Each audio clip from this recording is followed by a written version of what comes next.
Well, first of all, no one has ever rebutted the studies that I cited, not anyone. The only report that's actually been taken on by some of the scholars is Rick's, as I said.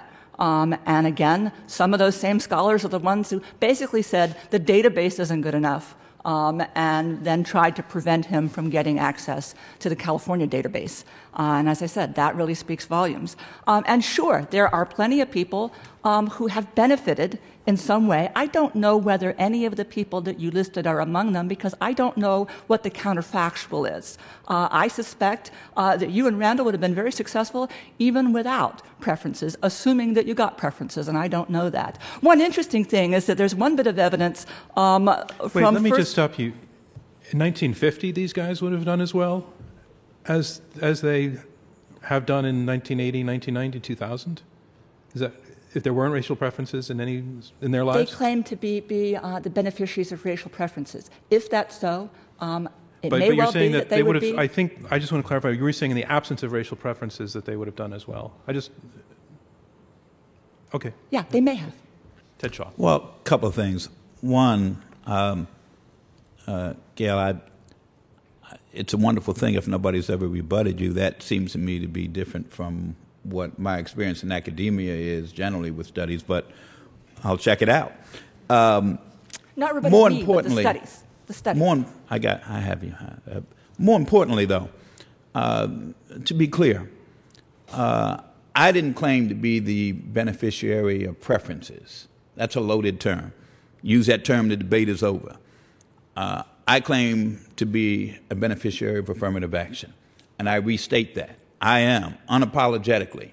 The light of opportunity did not shine in neighborhoods like the one I came from, in areas like the area I came from, until people consciously took action to do it. It didn't happen serendipitously. And it doesn't mean that I or people like me are not qualified. So I appreciate you saying I would have made it anyway. I don't accept that.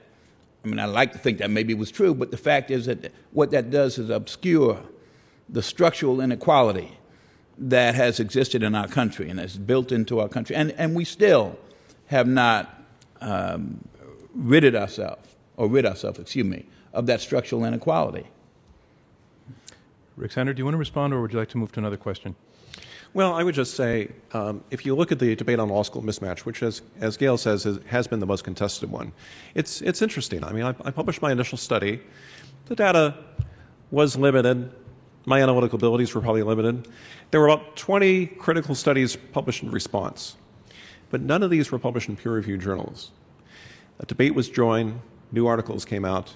If you look at where the dust has settled 8 years later, there are now 4 peer-reviewed studies that have been published that all find strong evidence of law school mismatch.